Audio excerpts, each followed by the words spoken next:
안녕하세요. 제가 오늘 소개드릴 논문은 타임 트래커.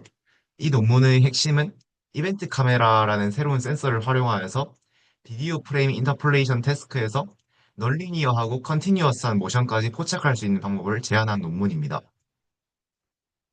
목차는 다음과 같습니다.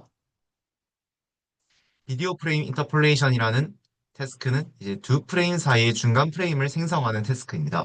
먼저 영상부터 한번 보시죠.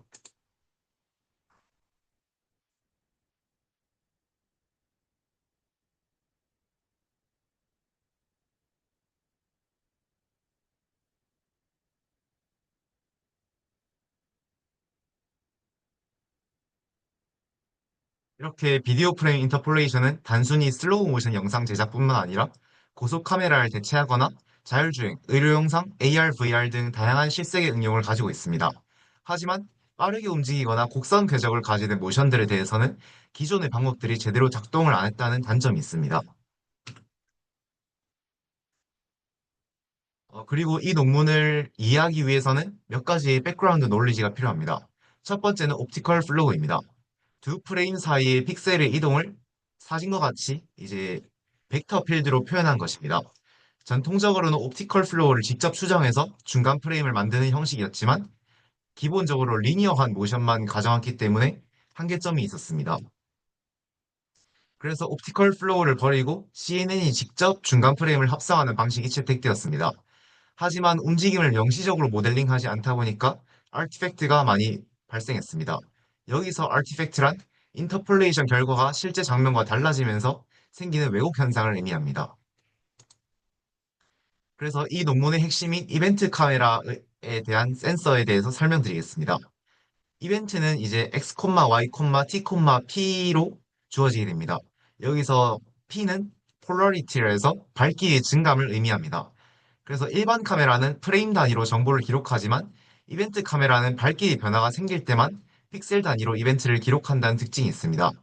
그래서 이벤트 카메라는 이제 시간적으로 연속적인 정보를 제공하기 때문에 빠른 모션을 처리하는 데 유용합니다. 하지만 데이터가 이제 픽셀의 밝기가 변할 때만 저장이 되니까 데이터가 공간적으로 스파르스해서 단독으로는 이제 옵티컬 플로우를 추정하는데 좀 부족하다는 특징이 있습니다. 그래서 지금까지 비디오 프레임 인터폴레이션 모델입니다. A1 같은 경우는 이제 영상만을 이용해서 리니얼 어썸션을 했다는 한계점이 있고 A2는 이벤트 기반으로 했지만 이벤트 데이터가 스파르스하다 보니까 스파르스 플로우만 추정이 가능했다는 점이 있습니다. 그리고 세 번째는 이제 두 프레임 사이로 이벤트와 이미지를 둘 다 사용하여서 중간 프레임을 합성한 후 그 프레임들을 기반으로 연속 옵티컬 플로우를 이제 계속 아이터레이티브하게 계산했지만 만약에 처음에 합성한 이 프레임이 부정확하면 이제 오류가 누적되는 문제가 있었습니다. 그리고 이 A4가 저희가 오늘 살펴볼 타임 트래커 논문의 방식입니다. 그래서 이거는 그 방금 소개드린 모델들의 결과입니다. 그래서 B1은 되게 블러가 심한 결과를 볼 수 있고, B2는 이벤트를 베이스로 하다 보니까 되게 스파르스한 결과만 얻고, 세 번째는 여전히 아티팩트가 심하다는 결과를 볼 수 있습니다. 그리고 네 번째 타임 트래커는 그라운드 트루스와 거의 흡사한 결과를 보이고 있습니다. 그래서 타임 트래커는 이러한 문제를 해결하기 위해서 이벤트와 이미지를 함께 사용해서 연속적인 궤적을 추적하고 이를 통해서 언제든지 쓸 수 있는 댄스 옵티컬 플로우를 얻었다는 특징이 있습니다. 프레임워크는 다음과 같습니다. 저도 처음에 이 프레임워크를 보고 되게 당황스러웠는데요. 이건 이제 크게 세 가지로 나뉩니다.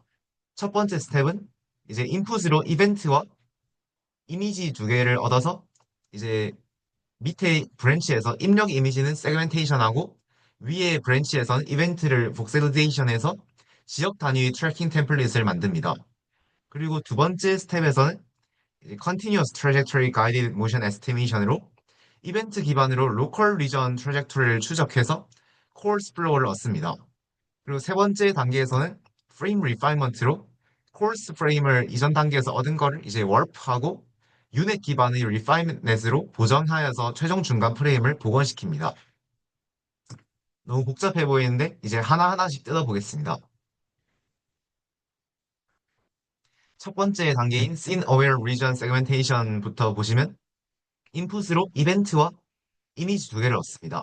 그래서 밑에 브랜치부터 보시면 이미지를 이제 각 픽셀마다 비슷한 밝기나 가까이 있는 것들끼리 클러스터를 해서 슈퍼 픽셀이라는 이제 새로운 단위로 이제 이미지가 쪼개지게 됩니다. 그래서 이미지는 이렇게 세그멘테이션을 통해서 슈퍼 픽셀을 만들고 위에 브랜치에서는 이벤트를 이제 복셀리제이션과 인코더를 거쳐서 시간축의 피처로 만듭니다. 그래서 이렇게 얻은 두 가지를 모두 합치게 되면 로컬 리전 단위 트래킹 템플릿을 정의할 수 있습니다.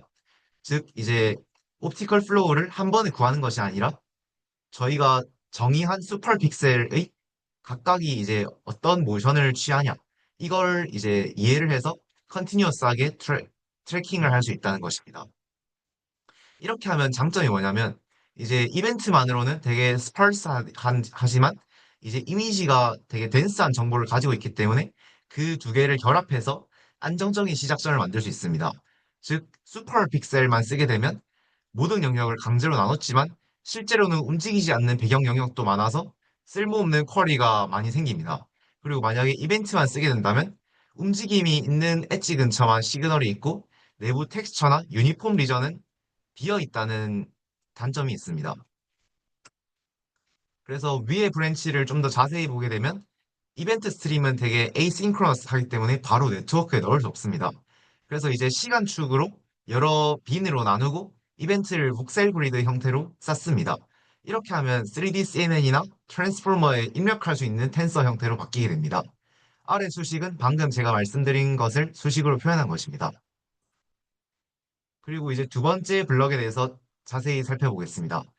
이 Continuous Trajectory Guided Motion Estimation은 옵티컬 플로우 문제를 포인트 트래킹 문제로 바꿔서 해결하는 아이디어입니다. 그래서 되게 복잡해 보이지만 하나하나씩 뜯어보면 이니셜리제이션 단계에서는 저희가 이전에 정의한 그 로컬 리전을 뜻하는 슈퍼 픽셀 그거의 쿼리 포인트를 초기화합니다. 하지만 저희가 지정한 쿼리 포인트에서 그 픽셀의 밝기가 이제 변하지 않으면 이벤트가 발생을 안 하는 거잖아요. 그래서 이제 만약 그 픽셀에서 이벤트가 발생하지 않을 수도 있으므로 그 쿼리 포인트 지정한 거에서 제일 가까운 이벤트 위치로 보정을 하게 됩니다. 그리고 처음에 이 visibility는 0으로 초기화를 하여서 모두 보이는 것으로 가정을 합니다. 그리고 이후 iterative 과정에서 계속 visibility를 업데이트 해주게 됩니다. 그리고 두 번째는 이제 여기 프레임을 보시면 다 그 패치처럼 잘려 있는 것이 보이시는데 이제 시간 t마다 그 쿼리 주변의 패치를 잘라서 인접 시각의 패치와 비교를 합니다. 즉 글로벌 코릴레이션 대신에 로컬 코릴레이션을 계산해서 트래젝토리를 따라갑니다. 이렇게 작은 반경 안에서만 찾기 때문에 글로벌 미스매칭 대신에 로컬적으로 안정적으로 따라가게 됩니다. 이 방식은 이제 이벤트 데이터가 되게 스파르스한데 미스매치를 줄이고 안정적인 추적을 가능하게 합니다.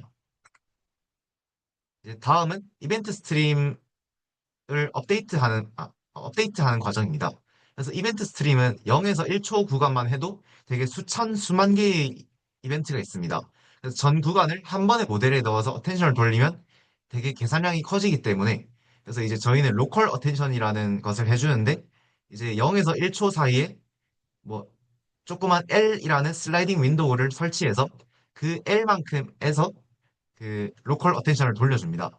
그리고 또 L을 더 가서 또 로컬 어텐션을 또 해주고 이런 식으로 매 슬라이딩 윈도우마다 아이터레이티브하게 업데이트를 해주게 됩니다. 그래서 저희가 업데이트 하려는 것은 P와 아까 말씀드렸던 Visibility V입니다. 그래서 이벤트는 되게 노이즈가 섞여 있고 궤적이 곡선이면 한 번의 매칭으로는 오차가 너무 커지게 되는 문제점이 있습니다. 그래서 이 논문에서는 한 번에 다 구하지 않고 작은 보정을 여러 번 아이터레이티브하게 해서 논리니어한 궤적을 점진적으로 따라가는 방식을 채택했습니다. 그 뒤는 이제 프레딕션과 코스 플로우를 얻는 과정입니다. 그래서 이 과정을 거치게 되면 각 쿼리의 연속 트래젝토리와 비지빌리티에 대한 곡선을 얻게 됩니다. 그래서 여기 프레딕션은 방금 구한 그 디스크리트한 포인트 단위 결과이고 코스 플로우는 이를 리전 단위로 인터폴레이션 해서 픽셀 필드 전체로 확장한 것입니다. 즉, 이제 다시 한번 설명드리면 디스크리티한 트래킹을 모아서 anytime dense flow를 콜스하게 얻는 단계라고 볼 수 있습니다. 그리고 그 다음으로 넘어가기 전에 잠시 글로벌 옵티미제이션에 대해서 설명드리겠습니다. 처음에 A 그림을 보시면 서로 다른 위치의 이미지 패치가 있지만 이 B 그래프를 보시면 그 각 패치마다 분산 차이가 매우 크다는 것을 알 수 있습니다. 그래서 어떤 패치는 매우 다이나믹하고 베리언스가 크지만 다른 패치는 베리언스가 매우 적습니다. 이러한 차이는 이제 로컬 트래킹만으로는 일관되게 보정하기 어렵습니다. 그래서 따라서 단순히 로컬 코릴레이션 기반 추정만으로는 전체 모션 필드를 매끄럽게 만들 수 없기 때문에 그래서 타임 트래커 논문에서는 글로벌 옵티미제이션 단계를 도입합니다. 즉 이제 비유를 해보자면 지역적으로 얻은 콜스 플로우들을 글로벌 코릴레이션 기반 리파이먼트 모듈에서 다시 최적화해서 전체 장면에서 덴스하고 일관된 옵티컬 플로우 필드를 만들어내는 과정입니다. 그래서 다시 그 아키텍처로 넘어와서 글로벌 옵티미제이션 블럭에 대해서 살펴보겠습니다. 지역 단위로 얻은 콜스 플로우는 여전히 글로벌 에러가 남을 수 있습니다. 그래서 국소적으로 보면 이게 다 트래킹이 잘 되었지만 전체적으로 보면 그림이 일관적이지 않게 됩니다. 그래서 이를 보정하기 위해서 이 수식에서 보이는 프레임 베이스드 플로우와 컨시스턴시 로스를 두고 이제 글로벌 콜레이션 맵과 현재 플로우를 보고 이제 델타 플로우를 계속 여러 번 예측해서 누적하는 레프트 스타일 업데이트 블럭으로 리파이먼트를 수행합니다. 이렇게 하면 이제 지역적으로 추정했던 것들이 전체 전역적으로 기준에 맞게 정렬이 된다는 특징이 있습니다. 그래서 CTME만으로는 들쭉날쭉했던 플로우가 결과적으로 덴스하고 컨티니어스해진다는 특징이 있습니다. 이 다음은 이제 프레임 리파이먼트 블럭입니다. CTME가 만든 방금 그 코어스 플로우와 월프한 이 두 프레임을 합쳐서 초기 중간 프레임을 만들고 여기에 리파인넷, 이게 유닛 기반 구조입니다. 이것을 통해서 오클루전과 텍스처를 복원하는 단계입니다. 그래서 이 유닛이 왜 중요하냐 했을 때 이것을 거치지 않게 되면 이제 인터폴레이션은 될지언정 그 세부적인 디테일, 그러니까 오클루전이나 텍스처 같은 것이 잘 복원되지 않게 됩니다. 그럼 되게 좀 블러하고 흐릿한 이미지가 나오겠죠? 그래서 그러한 이유로 리파인넷을 적용시키는 것입니다. 그래서 이렇게 결과적으로 거치게 되면 최종 인터폴레이티드 된 프레임이 생성되게 됩니다. 그리고 수식을 뭐 간단하게 설명드려보자면 이제 이 노테이션 관해서 설명을 드려보겠습니다. F는 저희가 구하려는 플로우를 의미합니다. 그래서 T에서 0은 이제 0이 시작이고 1이 끝인데 T는 이제 0과 1 사이에 있는 어떤 시점이겠죠. 그래서 그 시점에서 그 중간 시점에서 시작을 바라본 월프된 이미지를 뜻하는 이제 플로우를 의미합니다. 그리고 제일 끝에 있는 것은 또 중간 시점에서 끝을 바라본 월프된 이미지에 대한 플로우를 의미합니다. 그리고 이 WB는 월핑 함수입니다. 그래서 이렇게 하게 되면 이제 아티팩트가 보정이 되고 오클루전이 복원이 되고 텍스처리 복원이 된다는 특징이 있습니다. 그래서 트레이닝 디테일은 다음과 같습니다. 그래서 여기서는 거의 다 모두 음, 에런 로스로 모두 로스를 정의했습니다. 그래서 로스에 대해서 나중에 마지막에 좀 더 자세히 살펴보겠습니다. 다음은 결과입니다. 결과에서는 이제 다 뭐 성능이 뛰어나다는 것을 알겠는데 어느 점을 더 유심히 살펴봐야 되냐면 이제 좀 익스트림한 그 모션에 대해서 더욱 더 그 기존의 소타들보다 더 좋은 결과를 내고 있음을 알 수 있습니다. 그래서 여기 익스트림 컬럼이나 아니면 이제 15 스킵스 이제 뭐를 의미하냐면 그 두 개의 프레임 사이에 몇 개의 인터폴레이션을 만들어낼 것이냐 이것을 의미하는데 이제 더 많이 만들어낼수록 더 좋은 성능 향상을 이뤄냈다고 할 수 있습니다. 그리고 이것은 어블레이션입니다. 저희가 이 논문에서 특히 봐왔던 슈퍼 픽셀 이렇게 단위로 나누는 것을 의 유무에 따라서 어, PSNR이 많이 차이 나는 것을 볼 수 있습니다. 이것은 이제 qualitative results이고, 오른쪽은 ablation이고, 왼쪽은 지금까지 모델들과 타임 트래커의 논문의 결과의 비교입니다. 그리고 이제 이 논문의 한계점에 대해서 설명드리겠습니다. 처음부터 보시면 이제 이벤트 카메라를 베이스로 계속해서 그 결과가 도출이 됐는데, 지금 상으로는 limited availability가 있습니다. 그래서 대중적으로 이벤트 카메라가 좀 많이 보급되지 않았기 때문에 그러한 문제점이 있고, 그리고 이벤트가 뭐 아무리 그 데이터를 활용한다 해도 되게 스parse하다는 단점이 있기 때문에, 그래서 그런 스parse한 이벤트를 데이터로 쓰다 보면 아티팩트가 많이 생긴다는 단점이 있습니다. 그리고 되게 복잡한 텍스처나 좀 심한 오클루전 같은 경우는 아직도 좀, 네, 덜 해결이 됐다고 할 수 있습니다. 감사합니다. 한 가지 말씀드리고 싶은 게 있었는데, 이제 제가 또그 궁금해서 지니님께 질문을 드린 그런 질문이 있었습니다. 그래서 여기 에런 로스를 다 썼는데, 요즘의 그 VFI 논문들을 보면 거의 다 perceptual 로스를 사용한다는 것을 확인했습니다. 그래서 왜 요즘 논문인데 굳이 에런 로스를 채택했을까? 이거에 대해서 질문을 드렸는데, 그래서 이제 perceptual 로스를 쓰면 주관적인 화질은 올라갈 수 있지만, 이 타임 트래커의 논문의 핵심은 그 모션 피델리티를 제일 좋게 만들어내는 그런 모델을 만드는 것입니다. 그래서 perceptual loss를 쓰면 화질은 올라가지만 이제 temporal consistency가 흔들리고, 이제 이벤트가 제공하는 정밀한 시간축 모션 신호를 로스가 텍스처 복원 방향으로 끌고 가서 모션의 정확도가 감소하는데, 이제 저희는 모션 피델리티를 맥시마이즈 하는 게 목적이기 때문에, 그러한 이유 때문에 에런 로스로 채택했다고 할 수 있습니다. 감사합니다.